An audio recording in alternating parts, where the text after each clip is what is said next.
Okay, next up is security panel.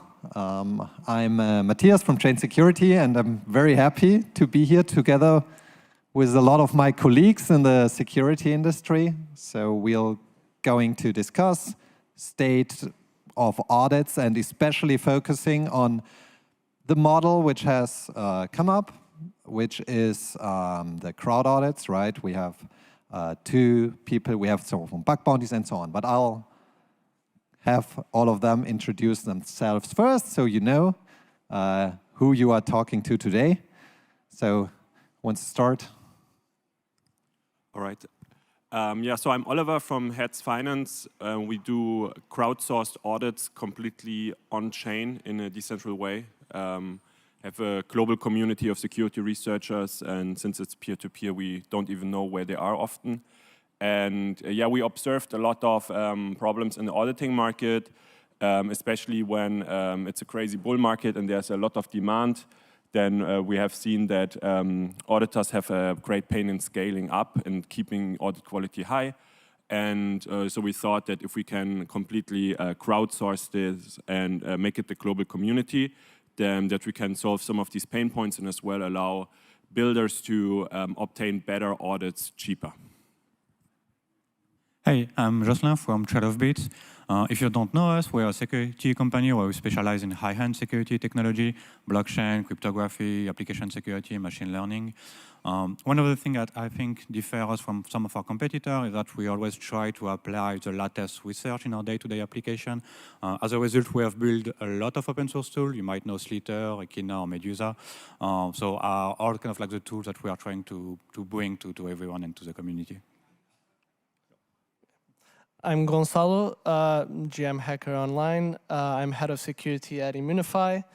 Immunify is a Web3 bug bounty platform hosting some of the largest projects in DeFi, some of the largest blockchain projects. We've facilitated the payment of over $95 million to white hats that basically uncovered live vulnerabilities in production code and protected funds from projects, your user funds as well. Hi, I'm Erik Arfvidson. I'm the head of cybersecurity at Euler Finance. We're a DeFi lending protocol that is modular, scalable, and we've been doing a lot of audits with these people over here. And yeah. Thanks, everyone. So yeah, why am I moderating this? I'm Matthias from Chain Security, and kind of more on the older side. Chain Security is an older audit company, right? And we had the pleasure to watch the space develop from its beginning till now, where historically you could say okay, there were the audits, kind of the first thing during the big times of the ICO boom. And then we started to see bug bounties, and then we started to see crowd audits, right? So this is kind of a little bit the evolution. And it keeps evolving, right? So we'll have a poll for you to answer in the meantime, which will help us a little bit. What we all do is we need talent, right? And we kind of give that talent to use to secure Ethereum, to secure projects. So what should projects expect of you, of the outcome you give, after an audit, after a code review, after a bug bounty? This goes first to the three non-projects, and then there is, of course, Erik here from the project side of things. So what should the ones hiring you expect of the outcome? Which parts, and then might be missing from the point of view of a project? So this goes then to you. Okay, I can start. So for us, in general, the whole system is incentive-driven, and you only pay per vulnerability that has been found. So it greatly depends on how large is the available pool that the community can win for hunting vulnerabilities, and how large was the code. But generally, we give recommendations, and if the customer follow the recommendations, We have a very good experience of high audit quality as well. We are doing multiple audits after the first audit has already concluded and finding a lot of issues that have been missed by previous audits, which gave us a really good track record. But overall, I think there's always a tail risk that there's still a hidden vulnerability in there. And we try to make a meeting with the customer after the competition and like discuss, okay, are we feeling confident in deploying this code? Do we believe there's additional security measures needed? But overall, of course, the ambition is to have a very low risk that something is still in the code, but it's never zero. So from a kind of a security provider perspective, what you get when you hire a firm like TradeOffBits or Chain Security, basically you are landing security engineers. So you have someone that is going to work with you for a couple of weeks to try to find vulnerability in your code base, to try to understand what are like the different risks, what are the different mitigations that you can put in place. It goes through like obviously fixing the bug, but also discussing about like the architecture. Are you using like the proper library? Are you using like the proper integration? How are you doing the testing? How are you kind of thinking about security in the long term in your incident response plans, in your monitoring? So I think like really like doing the security review is kind of encompassing all the different aspects of security and having someone dedicated to help you grow in all the different aspects for like a period of time.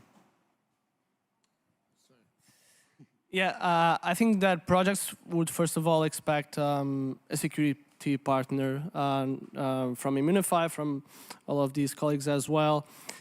We typically come in much later in the protocol's security lifecycle, I would say. Where we see the bug bounty program as one last line of defense after going through audits, etc., and well, doing everything one can do to harden your code. Never perfect, but one does what it can do. Eventually, in the end, you will have to deploy to production. You will have to have real economic value inside your contracts. So the bug bounty will serve as a last economic incentive, let's say, much like blockchain style, where you incentivize the security community to look at your code and potentially find vulnerabilities and responsibly disclose them and get rewarded for that and for securing live funds at risk. So at Euler Finance, we think that like the strategy has been to do a like layer approach. We don't simply just do a single audit, we do multiple audits. And actually we start during the development phase, we do code reviews with security auditors to help us give us feedback before we go into the audits. That way we are getting like from the beginning, like not just like finding vulnerabilities, but we're also finding like improvements in gas optimization, code improvements just in logic, also readability, which helps make a better code. And then the last thing to top it off is we do a code competition to kind of reassure of all the great value we've been getting across the different stages of audits and reviews and fussing and everything that we're trying to work with the security researchers. On this, like, one thing we always have to do, except for bug bounties, which usually are like always ongoing, right? We have to think about how long does it take? How long do we want to spend on it, right? And this is very different between crowd audits and traditional audits. From my own experience, I have the feeling crowd audits are kind of often half as long as the time we would spend. Rough rule of thumb, right, can diverge. Some crowd audits are very long, but most are very short. But we also have seen differences between traditional auditors estimating the length of a review, and as you might know, like it's time is money, also in this business. So how do you figure this out? How long should it take? And the previous question was a little bit geared towards that, right? Because if I recap, Oliver said like at the end of that, you should come up with something where you feel you have a ideally high confidence in the security. When you hand over your report, it's a stand I share. There is the other take of like you had a dedicated time for it, right? And you get that time, but how do you estimate if you say like this is a project, let's say like Euler, and you know in the end they need to be secure, right? They are going to handle money which will make you headline if they get hacked, right? And how do you estimate how long does it take to become secure? And again, at the end, to you, but yeah. So yeah, I can go first on this one. So like the question is, how do we estimate how much time do we need for like reviewing a code base? I think the first things to kind of acknowledge here is that security is not binary. It's not it's secure, it's not secure. It's more granular, right? Like it's how much can you spend versus how much can you achieve. So when we have like a new client and they're like, okay, we have like this code base, we want to understand how much time do you feel you need to be confident. We are going to look at the code base, we are going to look at the size, we are going to look at the complexity based on what we know from the previous audit. Usually we can do like a pretty good estimate on how much we need to get some confidence. Let's say it also depends on the complexity, because if you are building something really new and it's like 10K line of code, we might not have the time to go in depth into all the components. So what we can do is usually like a first review where we are going to get like a good understanding of the code base. We are going to focus on some specific component, and at the end of the review, we can also provide advice and recommendation, such as like, for example, look, this component was not totally covered. We have found a couple of things, but there are probably more to be found. So we will recommend you to also focus a bit more time, either do like an additional review, do a bug context, or even like do like an internal review, more focus on this, or write in variants, or all these type of things. So my TL here is we can do like an estimate on how much we need, but there is also like a lot of back and forth that are going to go through the code review that might give you some insight into what should be the next step for yourself. So for us, it's different because we are not conducting the audit ourselves. But before we do a review of the code, and then based on the complexity and pure lines of code, we're giving a recommendation, which usually is between 10 and 14 days. But often as well, if it's like 8,000 lines of code plus and complex, then we will tell them like 3 weeks. But honestly, it's often very tough discussions with the customers, because they say like, no, we only have 2 times, you want to deploy afterwards, and often good advice falls really on deaf ears. But what we try to do is, while the competition is running, we're constantly talking to the good security researchers that are participating, that we know, and we ask them like, hey, what do you think of the code?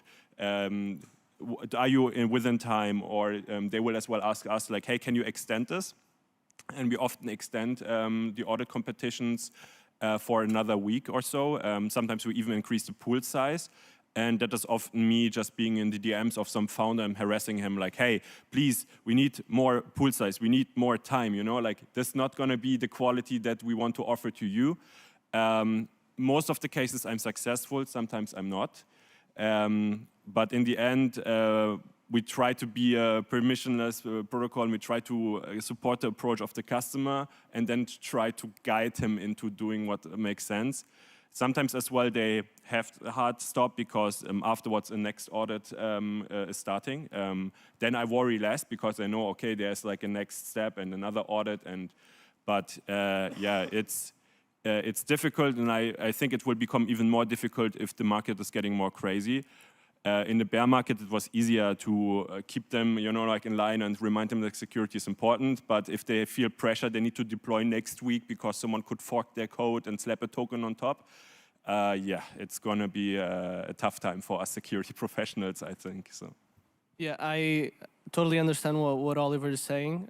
Not just the rush to deploy, but also even just the fact that perhaps the more time a protocol will have an audit going on, maybe it needs to pay more, right? So there's that constraint, which is maybe the biggest struggle of an audit will be that it is time bound, right? Where basically as much as a good talent as they can be, they have a limited amount of time to review the code, getting familiarized with it, and trying to find vulnerabilities. Essentially, this happens both in traditional audits and cross-sourced audits.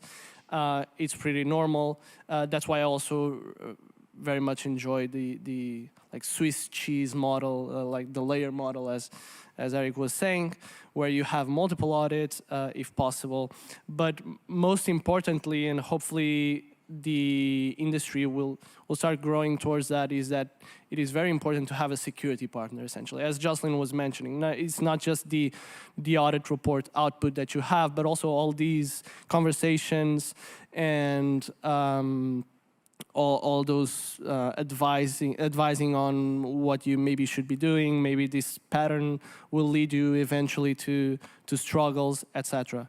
And of course, at the end, the bug bounty will precisely meet in the middle with that point where basically you have some security researchers that don't have a time constraint, so they can be months looking into your code and getting specialized into it and potentially find more bugs.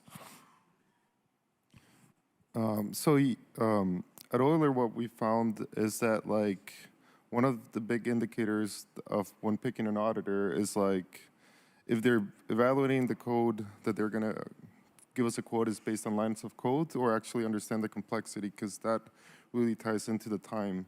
And I've noticed that people that only quote by lines of code and don't really understand the code and the complexity usually end up being bound, like you say, to the time constraint. But it's not like that easy, because like, you know, you are getting a quote. It's not like you're going to get extremely familiar with the code. They try to do their best job giving you a quote, but it's never perfect. And we work with auditors that they've asked for extensions just because like they can't get it all done within that time. And it's nice when you get transparency from them to kind of what you said, like if you know that it's not going to get fully covered, you at least get visibility early on that like this probably needs more time to get audited.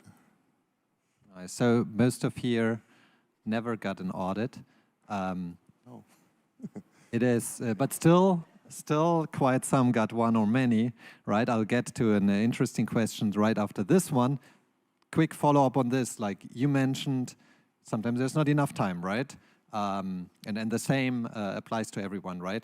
So how should I as a user, if I read a report, from Heads Finance, from Trade of Bits, from Chain Security, where do I find this information that it's not enough, all right? Do you feel you are the one who has to tell the public?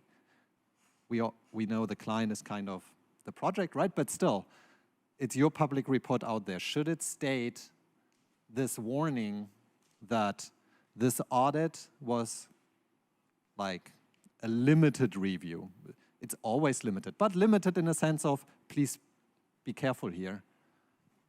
So on our side, like all our reports have like a long coverage section detailing where we think there is like, improvement to be made. But say in practice, I don't think people read the report. Like there is a lot of emphasis, like you should have a public report, whatever.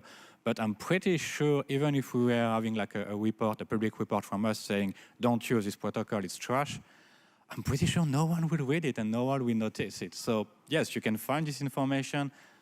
I'm not sure people really will have any takeaway from it. Mm-hmm. My perspective. Yeah, so my view, unfortunately, until now, is that security is the job of the team and the community, and the user doesn't really care. Exactly like the users usually don't read audit reports. In very extreme cases, for example, we had one case where great team, great project, but they just didn't have the money for a decent pool size. And in the end, we didn't take any money from them, but we didn't give them an audit report because we just said, like, we don't consider this to be an effective audit. We don't have confidence in this. We will not, like, make a report for this and publish it. But usually, well, we are not auditing it itself, it's the community, and all of it's happening out in public. So the way our audits work, you have a GitHub repo, and you see in real time all of the issues are getting created, and you can even, the discussion between the security researcher and the team is public as well in the comment section of those GitHub issues. And at the end of the day, we can only go through those issues and check, like, how many are there, how was the quality, how was the discussion, how was the people that participated. If we have a really bad feeling about it, we are not penalizing the team as of now. Maybe in the future we will do it, but we will very directly and clearly word it to the team. And then in the end, I feel a little bit like a lawyer. Yeah? I'm telling like, hey, this is the risk for you. And then the team has to make a decision themselves. There's some risk for our reputation in this, because if the customer completely ignores our opinion, but so far we are not shaming customers publicly, and I think it's as well a very difficult topic. So yeah, in very extreme cases, we are refusing to make an audit report, and otherwise we're not. But if you have an audit report out there, in general, you say like, we have high confidence at this point. High confidence as much as possible, yeah. So. Okay, and also like, I can imagine if a bug bounty hunter would see there is a report which says low confidence, many things missing, right? Then obviously they'll spend a lot more time on this one because it's just more likely that they'll find some. So to me personally, it's actually a service to the industry to be more transparent, to be more clear, and basically to say, look, this is what it is, and take it, but not to hide this information which we have really as auditors. Give a public report, but state what it is, right? Be an independent third party, but yeah. You were going to talk first, yeah? Yeah, I just wanted to say, like, at least on our end, like, what we're doing is we're sharing the reports on our GitHub repo next to the code. We have, like, a report section with audits. And I guess I haven't seen auditors actually, like, put a disclaimer, like, of what they didn't find or their level of confidence. But, like, they do leave, like, informational things that I think other auditors can take a look and maybe explore in a deeper, because they have more time or they're taking off, since we like have like done audits one behind another, like overlapped. And I think like that sharing of information and transparency, like helps the other auditor find new things that the first auditor didn't find. Would you publish an audit which says low confidence? Again, they don't really say the level of confidence. It would be great if they put a level of confidence as part of the report, but I haven't seen reports actually including the confidence level. Ours would, but would you publish it then, if it's low? Yeah, I mean, if it's gonna help the other auditor do a better job, like, I think it's useful information. It's always the scare of auditors to basically say, like, hey, the client is like not going to be happy with that. Like, perhaps it's still their thing to like. But I think Euler is not a great example here, because one audit, yeah. They have the motivation to be very secure, and they have the financial means. Yes. And I mean, you know it very well, right? Like, your end goal is that it's completely bulletproof. I mean, it's never completely bulletproof, but very, very close to it. And we're working with a lot of teams. They have budget exactly for one audit, and that's it. And if you then give them a report with low confidence, I think it will be a very different story than for like a team like yours. Yeah, I completely agree. If you can only do one audit, like, the confidence would probably not look great. If, I guess, you're using a single audit to like bring confidence to the project that they did their diligence to do security. But yeah, it's a difficult question to answer. If there's a single one audit and they put a low confidence, like, okay.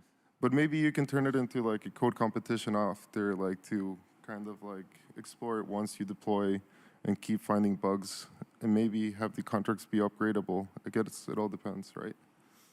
Yeah, and just to add finally, I kind of agree with Jocelyn that, yeah, he's right. Most users won't read the audit report, or maybe not a single user, I don't know. And it ultimately... Did anyone read an audit report here? You see, this nice. is my experience. I've read them. But not your own audit report. Yeah. Okay. Quite some. And at the end of it, it's the job of the project team to convince the users how secure they are. But I do think it's actually pretty valuable for that transparency, and because I see more and more that the security community actually grabs that, and if a project suddenly has a huge TVL and low, a poor security stance, typically gets called out. We see that in the bug bounty world as well, where we don't really need to shame projects because the hackers ultimately will kind of shame the projects if they really misbehave. There's a fine line there between whether that's actually true or not, because we They then shame the project, but they also shame the users of the project, right? Which trusted that's true. in the report. But it's kind of hard to prove that there was actually something going on there. Essentially, we cannot disclose typically, so sometimes the white hat is not right. But yeah, and on your final point that you mentioned, that maybe the bug bounty hunter wants to hunt on a project with a poor security stance and low quality reports. We see it all basically. Some elite hackers actually want to take the challenge of reviewing protocols that had an insane amount of audits, just to for that reputation that I got to find a. This is go. I think there's a problem with this. Yeah, like the security researchers are do shaming, and I know it's a fine line, but actually pro shaming. But the problem there is, I feel it always stays in our bubble. Like people like we will maybe see it, but the average users, they don't even see this kind of tweet or something. So our self-healing in the security industry is not working very well. Yeah, there's like auditors that keep doing like low-cost audits, and then projects are getting hacked. And I still have people coming up to me telling me very proudly, I have gotten an audit from this company. I'm like, this is not a good thing. You know, like for me, this is a negative thing. But yeah, so we need to somehow get this information as well to like the user side, I think. And this somehow we are not able to do so far, unfortunately. Yeah. Yeah, it falls back into the question of like one deep audit with one, right, versus many audits on the other side, layered approach, right? Pros and cons were already discussed on this. I know this is a take where, like, based on the model, it's different. But would you say, like, over time, a crowd audit is all you should get, right? Is over time the thing where you basically say, no, go to the best auditor you can find, pay them for the amount of time they say, be it 2 months, so be it, right? Or do it perhaps the Euler approach currently, which is hire a lot of people, follow it up with like, 1.2 million, 1.25 million code competition, like basically a crowd audit, right? So what to do? I think at the end of the day, it's a question of budget. Like security is how much budget can you put? And with infinite budget, of course, we can do everything. How many? But if you aren't, you might have where's the biggest budget. bang for bucks, right? I think it's more about, okay, you have some budget for security, how can you use it in an efficient way? And maybe doing 5 different audits at the end of the development is not the best usage of audit or bug comp test. It's not the best usage of your money. Maybe do one code review, halfway through your development to get earlier feedback. It's what we call early stage review, where we review like proof of concept or work in progress code base. Maybe some component is not fully fleshed. Maybe they don't know about some architecture, and you can have like an earlier discussion just to get, some of the things set done correctly, and you have like a stronger foundation. But at the end, maybe you don't need 5 different audits. Maybe you just need 2 because you started early on. So it's really about, you have a budget, how can you first increase this budget, and how can you use it efficiently? We have seen also like, some team having 10 marketing people in their team and no one with security in the title in the organization. It's usually an indicator that maybe the priority is not on security, and it's kind of like a red flag, right? No. I mean, the budget is always important, but I do recommend, if your budget is limited, to start with a smaller independent auditor. I found like they're usually really great, and you can create a lot of value, and then follow up maybe with a big name brand company to do a bigger audit. But usually starting with a smaller auditor that has experience in participating in code competitions is a great way to get started at a low budget, and also like bring a lot of value. And you find people that have worked in similar projects to yours. I think that's probably the best bet. Read their audit reports to pick your auditor. So I believe you always should get more than one audit. And I think even though there are some companies that have earned the right maybe to claim we can do it with one audit, like for example you guys or Open Zeppelin or Chain Security, yeah, that could even say like, if you do one audit with us, we are confident. But even though I think no auditor should have this confidence and this ego to say like, just do one audit with us and you will be secure. So from my opinion, the best approach right now is to doing one audit with a firm. And then as well, like make sure to do like an architectural review and like a best practice review with them, and then do an audit competition. But it breaks down a little bit if you have very big pool sizes. So for example, if we have a $200,000 audit competition or 1.25 million, audit companies are participating in these big audit competitions. Yeah, we know it for our bigger auditors, and we even ping some of them and say like, hey, there's a very big pool coming up. Do you want to compete with your firm? Maybe as well, if it's something more niche like Rust, then we have like 2-3 like teams that we ping, and they actually start to compete with their company. So and then there's the question really like, how many audits did you get in this competition? Yeah, because you have like 50 solo auditors plus 2 companies or something are suddenly competing.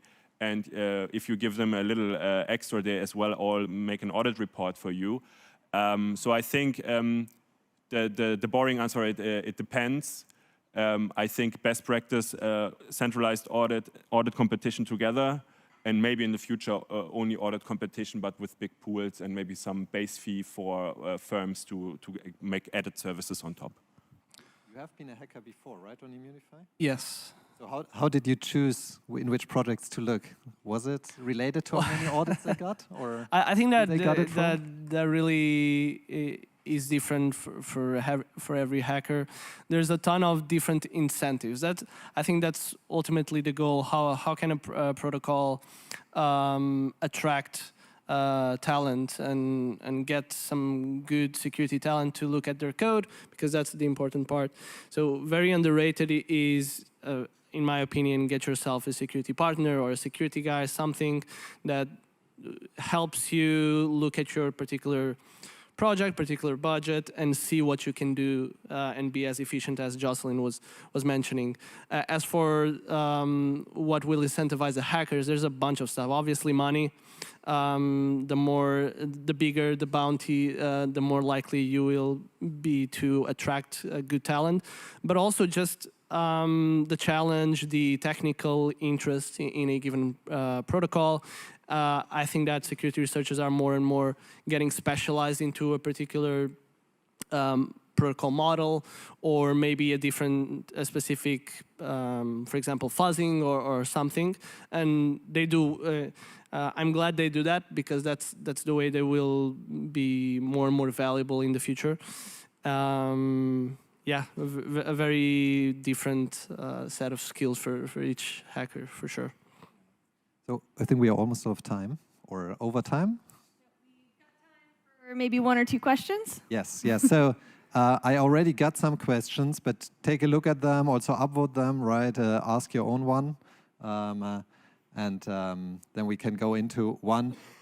I'll start with one which was already mentioned on the previous panel, right? Skin in the game, very simple, like should a project, should like an auditor put skin in the game in the form of like money, right? Money which is being paid in case of a hack. Yeah, I would say that it's not terribly needed. I mean, I do enjoy those models, and it seems like a competitive advantage sometimes. Some auditors will put skin in the game. Sherlock, for example, puts coverage in bug bounties and Immunify. I believe that you could also put like money in vaults on hats, I think. And auditors sometimes will actually enjoy the protocol and be confident in their security and put some money, right? So I think that's a great signal. You're putting skin in the game, not just your reputation, but also money. But I'm not sure how that will evolve over time.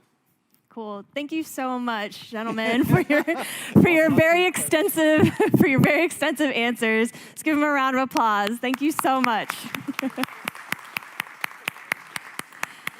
Cool. And if you still have more questions, you can find these gentlemen outside and continue this conversation elsewhere. Awesome. Thank you, everyone. The next speaker that we have up is Slava from DRPC.